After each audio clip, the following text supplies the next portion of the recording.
سڵاو دەوترێت لەم ڕۆدا ئیسلام لە قەیراندا ئەم قەیرانە کە مسلمانان تووشی بوون بەهۆی خۆیانەوەیە یا بەهۆی ئەو سیستەمە جیهانیە کە تێیدا دەژین بینەرمان. سەرۆکی فەرەنسا ئیمانوێل ماکرۆن وەک یەکێک لە دیارترین وڵاتە ئەڵمانیەکانی ئەوروپا کە خۆی بە میراتگری شارستانیەتی عەقلانی ڕۆژاوا دەزانێ کە لەسەر بنەمای جیاکردنەوەی پانتایی دینی و پانتایی سیاسی دامەزراوە هەندێ هەڵوێستی سەبارەت بە ئیسلام ڕاگەیاند. L'islam est une religion qui vit une crise aujourd'hui, partout dans le monde. Nous ne le voyons pas que dans notre pays. C'est une crise profonde qui est liée à des tensions entre des fondamentalismes, des projets justement religieux et politiques qui, on le voit dans toutes les régions du monde, conduisent à un durcissement très fort. Y compris dans des pays où l'islam est la religion majoritaire. لە دوای ئەمە شەپۆلێکی گەورەی ناڕەزایەتی لەسەر ئاسی جەماوەری و کەسایەتی ئاینیەکان لە جیهانی ئیسلامیدا سەری هەڵدا کە بووە هۆی پشێوی و تەنانەت کوشتنیش و ئەمەش لکێنرایەوە بەو تێڕوانی نەباوەی جیهانی ئیسلامی کە پێی وایە ئەوروپا و ڕۆژئاوا دژایەتی هەموو شتێکی ئیسلام و موسڵمانان دەکات. سەرۆکی فەرەنسا ماکرۆن لە گوتارێکیدا وتی ئیسلام لە قەیراندایە. ئەم گوتەیە کرایە هەڵایەکی گەورە و هەموو جیهانی ئیسلامی هەستایە سەر پێ لە دژی ئەم قسێ. بەڵام ئایا ئیسلام بەڕاستی لە قەیراندا یان نە؟ بە خوێندنەوەمان بۆ دەقەکان و بۆ مێژووی ئیسلام تێدەگەین کە فعلەن دەقەکان و ئەو گوتارانەی کە پێی دەوترێت قورئانی پیرۆز و سونەت تاکو ئێستا نەتوانرا ئەو بەو شێوەیە خوێندرێتەوە کە لەگەڵ ڕوحی ئەم سەردەمەدا بگونجێ. هەندێک دەڵێن بنەما مەنهەجیەکانی خوێندنەوەی دەق وەک لە ئەهلی سونەت و جەماعەتە هەیە لە قەیراندایە. هەندێک دەڵێن نەخێر موسڵمانان خۆیان دواکەوتون لە ڕەوتی حەزارەت و هیچ پەیوەندێکی نە بە دەقەکانی دینەوە هەیە نە بە بنەما مەنهەجەکانی خوێندنەوەی دەقەکانی دین. ئەگەر لە جیهانی خۆمانەوە سەیری کێشەکە بکەین ئایا ناتوانین بڵین ئیسلام وەک پرۆژەیەکی سیاسی و شارستانی ئەمڕۆ لە قەیراندایە کە ناتوانێت لەگەڵ بەرەو پێشچوون و گۆڕانی سەردەم هەڵبکات؟ چی لە ئیسلامدا قەیران دروست دەکات؟ ڕوانگەی کۆنی ئاینی یان بنەما مەنهەجیەکانی شەریعەت؟ ئەوترێت ئیسلام لە قەیراندایە. بەڕێزت چۆن ئەم وشەیە ئەخوێنیتەوە؟ وەڕات چییە بەرامبەری؟ بە تێگەیشتنی من لە ڕاستیە ئیسلام لە قەیراندا نییە، چونکە ئیسلام پەیامی خوایە کە خاوەنی هەموو ئەم بوونەوەرەیە. قەیران هەر کەسێک وەکو شەخص کە ئەکەوێتە یا هەرچی ئەکەوێتە قەیرانەوە حتمما لە بواری لە بوارە لاوازیەکان ئەکەوێتە قەیرانەوە، بواری سیاسی بێ، بواری اقتصادی بێ، بواری عسکەری بێ، بە حکمی خوای گەورە دەسەڵاتێکی ڕەهایی هەیە. ئیسلامیش ئین الدین عند الله الئیسلام، ئیسلام خۆی قەت ناکەوێتە قەیرانەوە. بۆرە مامۆستا ئاخر ئیسلام خۆ تەنیا قورئان نییە، ئەگەر تەنیا قورئان بێ ئەم قسەیە بەڕێزت تەواوە. بەڵام ئیسلام بریتێ لە حەدیث مانەیە صحیح و متەواتر و ضعیف و صحیحەکانیش زۆر جار ئیشکالمان بۆ دروست دەکەن و بریتێ لە کۆمەڵە کشتی تر. یعنی ئەمە تەنیا لەناو قورئانە قسە ناکەین لەم کاتەوە، ئەوە بریتێ لە مێژوویەک لە ئیجتیهاد و لە ئەم شتان. پێت وایە ئەمە هیچی لە قەیرانە نییە؟ یعنی قوربانە بێ شتێک جیا بکەینەوە، ئیسلام لەگەڵ مسلمانان من قورئان و شتەکانی ترم جیا کردەوە، مثلا حەدیث قولی صحابی ئەمانش لە قەیرانانی، چونکە خۆ ئیسلام بەس بریتی نیە لە قورئان. بەڵێ نا ئیسلام بە شێوەیەکی گشتی ئێمە کۆمەڵێک مەسادری شەریعەمان هەیە، مەسادری تەشریعمان هەیە، یەک لەوانە قورئانە، دوو لەوانە سونەیە. کاتێک کە سونەت فرمودەیە لە فرمودەکان کاڵێن فرمودەیە بە ئیجتیهاد و تێکۆشانی زانایان کە پلەبەندی کراوە ئەمە صحیحە ئەمە حەسەنە ئەمە ضعیفە تا کۆتایەکەی، ئەمە تعبیر نییە لە لاوازی، تعبیریش نییە لە بێهێزی، تعبیریش نییە لە قەیرانبوونی، بەڵکو ئەمە بەس مەتنی حەدیثەکان خۆیەتی قەیران دروست دەکات. زۆر جار ناخێنا مەسەلەی کەنیسەک، مەسەلەی کوشتنی بەنی قوڕەیزام، ئەمانە قەیران بۆ مافی مرۆڤ ئەمڕۆ دروست ناکە. ینی آخر بەشێک لەو فرمودانە کە ئایا وتراوە ئەم فرمودانەی کە صحیحیشن خۆ بوخاری مسلمیشن مەرج نییە. ئەجا شتێکی تر کە زۆر گرینگە مەمەسا ئەوەیە کە ئەم فرمودانە کە هاتووە ئێستا ئێمە یەکێک لەو گرفتانەی ئێمە طبعا نویسم باسی بڵێن فەرقی مسلمان و ئیسلام، ئەمە فەرقێکی گەورەیە، تێگەیشتنی ئێمەش بۆ دەقەکان دیسان ئەمەش جیاوازیەکی هەیە. بەڵام ئەوەی کە زۆر گرینگە لە دەقەکانە بە ئایەت و بە حەدیثەوە بە تایبەتی بە فەرموودە، چونکە فەرموودە لە ماوەی 23 ساڵە لە هەموو قۆناغەکانی ئاشتی، شەڕ، پێکەوە ژیان هەژاری هەموو بوارەکان ئەم 23 ساڵە پشتی پڕە لە فرموودەی ئەقوال و ئەفعال و تەقریر باش هەندێک لەم فرموودانە ئەوەی کە گرینگە و زانانی ئوسوڵی لەسەر ئەمە قسەیان هەیە ئەو فرموودانەی کە باسەکرێ لە کام مەوقعا بووە ئەم فرموودە لە مەوقعی ئیجتیهادا بووە ئەم فرموودە لە مەوقعی عسکەریە بووە سیاسیە بووە لە مەوقعی تەشریعا بووە لە مەوقعی فتوایە بووە لە مەوقعێکی وەکو شەخسیدا بووە بۆیە ئەبێ ئەمانە لێک جا بکرێتەوە کاتێک مەسەلە لە فرموودەیەک کەسێک ئەیهێنێ لەو شوێنێکا وتراوە ئەکرێ بەوەی کە ئەمە هەموو ئیسلامە و ئەگەر ئیسلام ئاوا بێ ئەمە قەیرانە لە ڕاستیە ئەمە هەڵە تێگەیشتنی لە نەسەکان مەرج نییە ئیسلام هەمووی لە قەیرانە بێ بڵێن ئەو خوێندنەوانە ئەو بنەما منهەجیانەی کە ئەهلی سوننە و شیعەشدا ناو بۆ خوێندنەوە ئەوە قەیران دروست ناکات یانی بەس منەوە پرسیار لە بەڕێز بکەم قەیران بەچی واتایەک ئەوەی کە خۆمان نەزانین بە معنای مەزەق بە معنای لەگەڵ ئەمڕۆ ناگونجێ بە معنای ئەمڕۆ لە مەسەلە سیاسی و قانونی و مافی مرۆڤ و شارستانیەکانە با بڵێن کێشەی ئەوەی کە ئەمڕۆ بینی مسلمان لە کێشەدا ئەو قەیرانێ بەس کێشەی ئەوانەی کە مسلمانان لە کێشەدایە ئەساسی قەیرانەکەی سەبەبی قەیرانەکەی نەسەکان نییە تا تێکەوتوێتن چونکە ئێستا لە عالەمی مرۆڤایەتیە شوێنێکمان نییە بوقعەیەکمان نییە کە کار بە ئاەت و حەدیث بکرێتاوەکو نمونەیەکت بۆ بێن ئەو کەسێک کە ئەچێ با بڵێن مامۆستاکە سەرەبڕێ مثلا الصارم المسلول ابن تيمية لبردسها ك600 لاپڕەیە بە ئاەت و بە ئەحادیث و بە قەولی عولەما و هەزاران قەولێنێتەوە ئەڵێ ئەبێ بکوژرێ بەبێ تەوبە پێکردنیش مەمەسا شتەکە ینی من ئەمێ ئەوە بڵێم کە یەکێک لە سەبەبەکانی قەیرانەکانی ئێسای مسلمانان بە تێگەیشتنی من و بە تەواوی قەنەعاتمەوە پەیوەندی بە نەسەکان و سەرچاوی تەشریعەکەیەوە نییە پەیوەندی بە لایەنە دەرەچیەکەوێتی کە وڵاتە زلهێزەکان مەسەلە بە نمونونەکە ئێستا ئەوەی لە بەردەسایەوە بووە بە کێشەیەکی گەورە و بۆ بە وەکواڵێ قسەی سەردەم ئەم ڕووداوی ئیهانەکردن بە پێشەوای مرۆڤایەتی و هەست و نەست و با بڵێن قەنەعەت پێکراوی زیاد نزیکەی 2 ملیار کەس ئەمانە لەگەڵ ئەوەیە کە ئازادی لێگرتنەوەیان و ئەو ئازادیش بۆ خۆی دروست بێ بۆ خۆی باش بێ بۆ مسلمان خراپی ئەمە یەکێکە لە سەبەبی قەیرانەکان بۆ دروست شتەکە تهدید کەم لە شوێنێک ئەمە بەگشتی باس لەوە بکەین کە ئایا ئەم دەقانە نەبوونەتە هۆی قەیران دروستکردن ئەمە چەند ساڵە تەقینەوە ئەکرێ خەڵک کوژرێ لێرە لە سووریا لە عێراق لە هەموو دنیا هەر بە ناوی دەقەوە ئەیکەن پێتوانێت ئەمەش بۆ خۆی کێشەیەەکە بەس بمەسا شتێکی تر کە بەڵگەنەویستە ینی هەندێشت هێجاری وا هەیە لەوانەیە خەڵکێکی زۆری مسلمانانی ئێمە ئەوە نەزانێ یا هەندێک خەڵکێکی تر بە ئەندازێکیش بە نەسی بزانێ بەس ئەو ڕووداوانەی کە ئێسا ڕوەدا بە نمونە کوشتنی ئەو مامۆستا فەڕەنسیە بە نمونە کوشتنی ئەو کەسانەی کە لێرە و لەوێ بە ناوی دینەوە کرێن جاری هەموو ئەمانە دینوانیە بۆچی دین ئەو نەسانی کە باسەکرێت ئەوە بێگومان تێگەشتنی تایبەتی خۆی هەیە ئەمە یەک دوو ئێمە قەنەعەتی کولیمان هەیە و من ئەمەوێ وەکو ئەو بخەمە بەردەمی وجدانی هەموو ڕۆشنبیرێک ئایا قەنەعەتی سەتاسەتیان وایە بە نمونە یەکێ لە کوشتنی ئەو مامۆستا فەڕەنسیە و ئەمثالی ئەو لە وڵاتە غەربیەکان ئایا دەستی مسلمانان حەقیقیە یا دروستکراوێکە وایان کردووە کە بیکەن بە بەهانەیەک بۆ لێدانی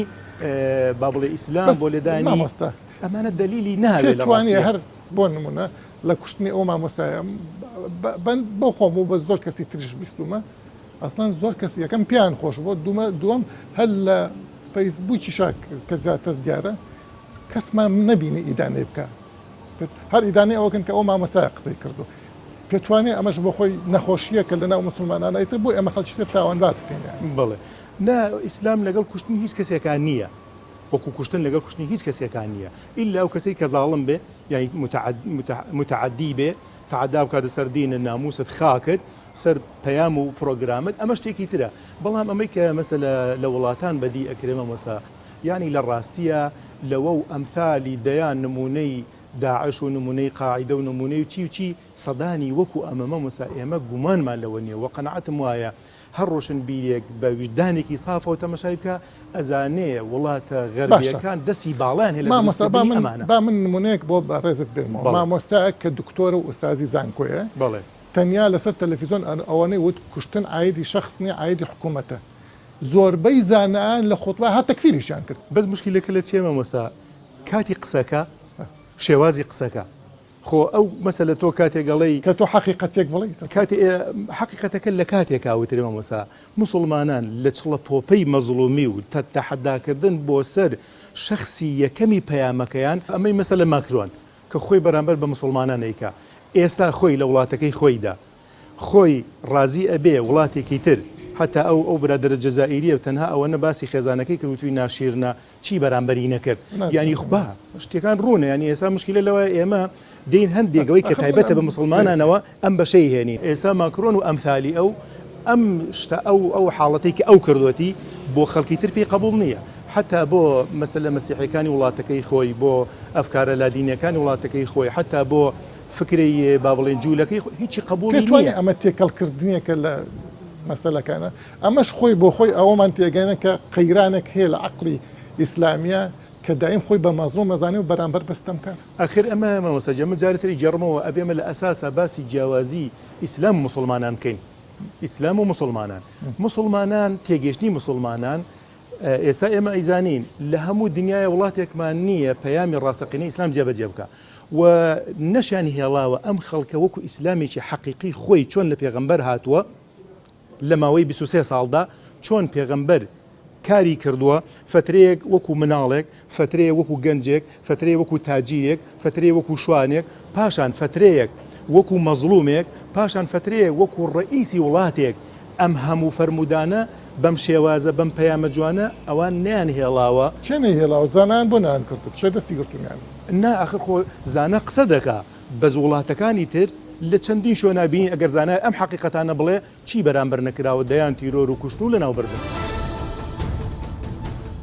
ئایا خوێندنەوەی زانایان بۆ قورئان و فەرموودە کە دەبێتە هۆی دروستکردنی ڕۆشنبیری ئاینی و کۆمەڵایەتی لای مسلمانان لە ئێستادا دەتوانێت ببێت بە چارەسەر بۆ کێشە بەردەوامەکانی جیهانی ئیسلام؟ ئایا قەیران پەیوەستە بە خودی ئیسلامەوە یان تێگەیشتن و ڕاوەی زانا و پیاوانی ئیسلامی کە لە چوارچێوەی شەریعەتی باو دەرناچن؟ ئەوترێت ئیسلام لە قەیراندایە ئەمە قسەی سەرۆکی فەڕەنسی ماکرۆن بوو. ئایا پێت وایە ئیسلام لە قەیراندایە معنای چی؟ ئایا معنایکی مەزبوطە؟ بەڵێ دێرە هەڵبەتە ئیسلام خۆی وەکو تێکست وەکو قورئان و سونەی نەبەوی ئەمە کۆمەڵێک تێکستە بە درێژایی مێژوو ئیسلام مسلمانان مامەڵیان لەگەڵ کردووە و معنان لەم دەقانە بەرەم هێناوە. بە بڕوای من ئەوەی کە ئەکرێ بڵین لە قەیرانایە ئەو هوشیاریەیە کە مرۆڤی مسلمان بە دەقەکانەوە گرێدا ئەو سەقافەتەیە کە مرۆڤی مسلمان لە دەقەکان بەرهەمی هێنێ ئەژینا خودی دەقەکان خۆی کۆمەڵ کتێب و پەراوی بێدەنگن بێلایەنن لە ناو لە بەردەستمانە هەن و ئێمە ئایان خوێنینەوە ئەوەی کە ئەکرێ بە شێوەیەکی ڕاستە تعبیری لێ بکەین ئەتوانین بڵێین مسلمانان لە قەیراندان یان جیهانی ئیسلامی لە قەیراندا جیهانی ئیسلامی وەکو ئەو مەساحە جوغرافیە نا کە دانیشتوانی زۆری نەی دانیشتوانەکەی مسلمان پێکی دەهێنێ بەڵکو وەکو ئەو سیستەما شارستانیەی کە بە شێوەیەکی بنەڕەتی لەسەر بناغەی حیزبی ئیسلامی بیناکراوە ئەمە لە قەیراندایە بڵێ باشە یعنی بەڕێزت بەم قسە پێت وایە دەقەکان لە قەیراندانی؟ نەخێر بە بڕوای من ئەوەی کە مانای دەقەکان ئەکەوێتەوە سەر ئەوەی مرۆڤ چۆن خوێندنەوەی بەسکە مامۆستا بەعزێ دەق هەیە پتێ و نەتەوێتە ئەویل ناکرێت پێتوانیە کۆمەڵێک دەق کە ئێستاش مەسەن داعەش و پیا و کوژەکان و تیرۆریستان کاری لەسەرەکەن دەقن بە پێی ئەو دەقە حرفیانە کارەکانیان دەکەن. خۆی لە حەقیقەتە قسەیەکی معتەزیلەکان هەیە ئەڵێ دەق بوونەوەرێکی بێدەنگە ئینسان ئەیهێنێتە دەنگ دەق بریتە لە سیستەمێک لە ئاماژە ئەوەی کە ئۆلەمای لوغە دەیڵێ لە دیسۆسۆرەوە هەتا دەکاتە سەر زانایانی تازەی زمان باس لەوە دەکەن زمان بە سروشتی خۆی هەمیشە قابلی تەویلە زمان ئەو پێکهاتەیە کە کون و کەلەبەر و بۆشایی تێدایە مرۆڤ ئەتوانێت خوێندنەوەی جیاوازی بۆ بکە ئەوەی کە داعشی لەسەردا دەمەزدێ ئەو ڕەسیدا کولتوریەیە کە بە درێژایی مێژووی ئیسلام بوونی هەبووە تایپێکە لە خوێندنەوەی دیاریکرا و بۆ قورئان و بۆ سونەت کە ئەم تایپا بناغەیەکی توندوتیژی هەیە و داعش لەسەر ئەمە دروست دەبێ و ئێستا لە قەیرانایە و دەبێ معالەجە ئەمە بەڕێزت بە وازەحتر بێ لای بینەریش پێت وایە منهەجی خوێندنەوەی ئەهلی سوننە و شیعەش ئێمە لێرە باس لە ئەهلی سوننا ئەکەین چونکە داعش بەرهەمهێنەری ئەو بێگومان حەشدی شعبیش بەرهەمهێنەری ئەویتریانە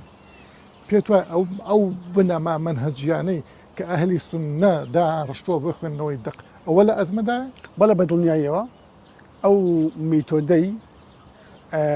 مۆدێلی ئیسلامی ستاندارد ئیسلامی باڵادەست و ڕەژمنگەر بەسەر جیهانی ئیسلامی مامەڵی پێدەکا بۆ بەرهەمهێنانی ئەحکام بۆ بیناکردنی وشاری مرۆڤی مسلمان بەرامبەر بە واقع بەرامبەر بە تاریخ بەرامبەر بە دەوڵات بەرامبەر بە تاکە کەس بەرامبەر بە کۆی ئەو سیستەما حیاتیانەی کە لەم کۆمەلگانەی هاوچەرخا بەرەوە دەچێت بەشێکی زۆر لەم وشیارە لە قەیراندایە و لەگەڵ دنیای تازە گرفتی هەیە بەریەکەوتنی هەیە ناتوانێت وەڵامی بەشی زۆر لە لەم بارەوە پێتوانێت داعش و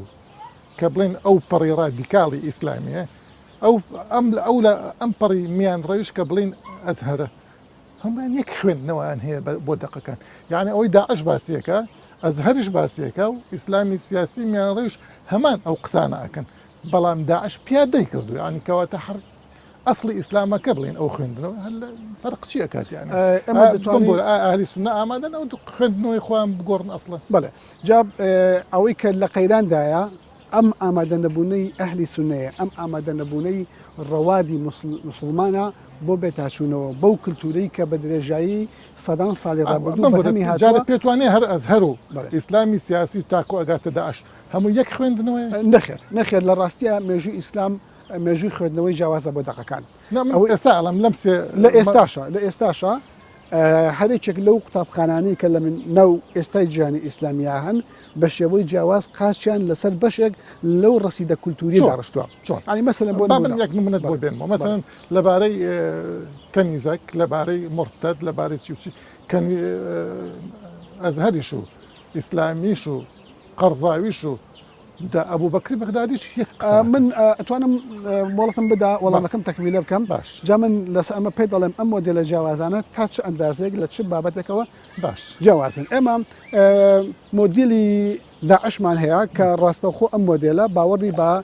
جێبەجێکردنی شریعەت هەیە لە ڕێگەی دەسەڵاتەوە و باوەڕی بە بەکارهێنانی هەموو جۆرە زەبر و توندوتیژیەکەیە بۆ بەدیهێنانی ئەم ئامانجە ئەمە مۆدێلەکە لە بیکردنەوەی ئیسلامی و ئەم مۆدێلە قاچی لەسەر ڕسیدێکی کولتوری دیاریکرا و لە ناو مێژووی ئیسلام بەداداوە کەوەکو لە ئەحمەدی کوڕی حەنبەلەوە دەست پێ دەکات بۆ ئیبن تەیمیە تا دەکاتە سەر محەممەدی کوڕی عەبدولوهاب ئەم تایپە هەڵگری ئەم نمەتە لە بیرکردنەوەیە بەڵام بەرامبەر بەما تۆ مۆدیلێکی دیکەش لە بیکردنەوەی ئیسلامی هەیە بۆ نمونە مۆدیلی ڕاشد غنووشی و تونسیت هەیە کە ئەم مۆدیلە ڕاشد غنووشی بەڕسمی باوەڕی بە پێکێنانی دەوڵەتی بێلایەن هەیە باوەڕی وایە باشترین دەوڵەتی مەدەنیە لە ئیسلام ئەم دەوڵەتە جۆرە دەوڵەتێکە باوەڕی بەوە هەیە بە شێوەیەکی یەکسان باس لە هەموو ئاینەکان بکەن نەتەوەکان بکە ڕاشد غنووشی نوێنەراتی ئەم تایپە لە بیکردنەوە دەکا ئەوەی کە مسلمانێک لە ناو بەرەی ئەملاوە پێی وابێ ڕاشد غنووشی لە ئیسلام دەرچەوە بەم قسانە ئەمە بۆ چۆنی تایبەتی خۆیەتی بەڵام ڕاشد غنووشی ئەو دەڵێ من وەکو مسلمانێک وەکو کەسێک پێم وایە کە ئیسلام ئەم جۆرە لە کولتورەی هەیە ئەم جۆرە لە بیکردنەوەی هەیە بە بڕوای من ئەوەی کە دەبێت عقلی مسلمان جورئەت بکە کاری تیا بکە پێداچوونەوەی ئەم کولتورەیە هەر لە مەسەڵی کەنیزەکەەوە کە باسی دەکات ئەوە بۆ نمونەیەکی وەکو دکتۆر مستەفا زەڵمی دکتۆر مستەفا زەڵمی دەڵێ شەرمە ئینسانی مسلمان لەم ڕۆژگارەدا باوەڕی بە کەنیزەکە بێ بعد ئاماژەی دەقیشی لەسەر بێ شەرمە ئینسانێک پێی وابێ بە شەڕ بی بەسەر خەڵکێکە کە دینی جیاوازە کشەکانی بگری بکەی بە کەنیزەکە و پیاوەکانی بکەی ببی لە بازارە بیفرۆشتی و پێش دوابی ئەمە خوار ڕەواتی بەم نەعادالەتی داوە کەواتە هەر سوننە خۆی جێگەی پرسیارە لەم حاڵەتی کە وەکو بەڕێزت فەرموود مستەفا زەڵمی وە بەڵێ بێگومان ئەو مستەفا زەڵمی وا دەڵێ من لەسەرتاوە نقطەیەکم ئەرزی جەنابەت کرد ئەویش ئەوەیە کە ئێمە بە چ منهەجێک تەعامل لەگەڵ ئیسلاما دەکەین تعامل لەگەڵ قورئانا دەکەین تعامل لەگەڵ سونەی نەبەویە دەکەین ئەگەر منهەجەکە بریتی بێت لە پابەتبوونێکی حرفی بەوەی کە لە مەرحەلەیەکی تاریخی دیاریکراوە ڕووی داوە سونەی نەبەویە یان تەقالیدی سەحابەیە یا کۆمەڵە شتی دیکەیە ئەمە منهەجێکە ئەوەی لە بەرەم هاتووە کە بینیومانە منهەجێکی دیکە هەیە کە تعامل لەگەڵ پرەنسیپ و بەهایە ئەکا یعنی بۆ نمونە ئەسڵی ئیسلام بریتە لە عدالت باش ئەگەر قرار بێ ئەمە وەکو منهەجە قبول بکەین ناکرێت تۆ باوەڕت بەوە هەبێت کچێک لە بازارەکانی دەرەوە لە ظروف و زمانێکە کە تاریخ حەلی ئەو مەسەلەی کردووە کە تەتەوری تاریخی و تەتەوری مافەکانی مرۆڤ لە دنیا حەلی ئەوەی کردو باوەڕت بە کەنیزەکە بێت دەکرێت لە ناو شاری مسلمان ئەمە جێ بکرێتەوە وەکو مەسەلەیەکی تاریخی سەری ئەمە کەنیزەکمان وەک نمونەیەک باس کرد هەموو شتەکانی ترانی مەسەلەی ئەرتیداد مەسەلەی حەدیث خۆی مەسەلەی جلوبەرجی ژنان مەسەلەی چۆنیەتی ژیانکردنی خەڵک مەسەلەی عقوبات ئەمە دەستبڕینە ئەمە زینایە ئەمانە هەمووی کۆمەڵە پرسیارگەلێکی فراوانن لە وردەکاری و هەتاکو عمومیاتیانی مەسەلە هەر ئەوە نیە لە کەنیزەکە بیهێڵین بەڵێ بێگومان کاک سۆران ئەو مەسەلانە لە جیهانی ئیسلامیە لای بیربەندانی مسلمان لای بەشێکی بەرفڵاوی وشیاری ئیسلامی لە دنیاە کە ئەهلی سونە بوو بەڕێزت ئاماژەت پێکرد ئەم تایپا بۆ نمونە تا ئێستاچێک لەو شتانەی کە قبولی نەکردووە باوەڕهێنانە بە پلۆرالیزمی دینی پلۆرالیزمی دینی یەکێکە لە بابەتە هەرە هەستیارەکان کە گرنگە دەبێت قسەی لەسەر بکرێت بم بورە بۆی بینەر تێبگە فرەیی ئاینی ینی مەسیحی هەبێ و مەبەست بەڵێ مەبەست لە فرەی ئاینیە قبولکردنی هاوئاسی ڕەوایەتی ئاینەکانی دیکەیە نەک تەنها وەکو مەوجودێکی بەشەری لە چارچێەوەی بقعەیەک لە خاکی جیهانی ئیسلامیا بژین و هەبن بەو مۆدێلە ناکە لە ناو کولتوری ئیسلامیا باسکرا و پێیان وابێک ئەمە ڕێزگەتنەوەن بەڵکو بۆ معنایی کە باوەڕت بە هاوڵاتی بوون و مەبدەئی یەکسانی بەرامبەر بە قانون و تحقیق عدالت هەبێ لە مەسەلەی کاتمان بەرەو نەمانە بەڕێزت پێت وایە ئوسولی منهەجی خوێندنەوەی دەق لە ئەزمەدا یا مسلمانان یا ئیسلام خۆی وەکو دەق بەڵ من پێم وایە منهەجی بەرهێنانی مەعنا لە دەقەکان لە قەیرانێکی قوڵایە ئەم منهەجە منهەجێکی تاریخیە لانی کەم 1000 ساڵ پێش ئێستا ئەم منهەجە کاری پێکراوە و تا ئێستاش ئەو معنیانەی لە نەتیجەی ئەم منهەجەیە بەرهەم هاتووە سەپاوە بەسەر وشاری کوی مرۆڤ مسلمانانش دەبێت ئەم منهەجە نوێ بکرێتەوە بۆ ئەوەی معالەجەی ئەم قەیرانە بکرێت ینی پێت وایە مسلمانانش بۆی ئەو منهەجە هەڵەیەوە کەوتونەتە بەڵێ بەدڵنیاییەوە بەهۆی ئەو منهەجە هەڵەیەوە وشیارێکی گوا لای مرۆڤی مسلمان دروست بووە کە وەکوتم نافرەی ئاینی قبول دەکەم باوەڕی بەوە هەیە کە ئێستا فەتحی دنیا بکە یعنی لە ناو شریعەتی ئیسلامیە هەتا مسلمانێک مابێ فتحکردنی دوورتری شوێنی دنیا فەرزی عینە لەسەر هەموو مسلمانێک دەبێت بیکە یعنی تۆ دەبێت بەردەوام لە سەنگەری هێرش و عەداوەتا بی لەگەڵ هەموو دنیاە لە کاتێک ئەمە مەفهومێک مسلمانان ئەوە ئەڵێنەوە بەڵێ ئەوە دەڵێنەوە یعنی یەکێک لە دروشمەکانی تاسیسی ئیخوان ئەوە بووە دەبێت معالەجی ئەمانە بکرێت فعلا ئەمە لە قەیرانەیە ئەم هەموو تیرۆریستە لە عالەمی ئیسلامی و ئێستا دەکرێت بۆ هەموو دنیا ئەمە فعلا لە قەیرانەیە نەبوونی احترام لە مافەکانی مرۆڤ نەبوونی یەکسانی بەرامبەر بە قانون ئەمانە هەمووی کۆمەڵە قەیرانە بەرهەمی ئەم نوعە لە هوشیاری و بە چارەسەر بکرێت بۆ دەرچوون لە هەر قەیرانێک بەتایبەتی قەیرانی سیاسی و کۆمەڵایەتی دەواازەی ئەقلانیەت و گەڕانەوە بۆ دیالۆگی بنیادنەر چارەسەرە بە مەرجێک هەموو لایەنەکان دان بە یەکتردا بنێن.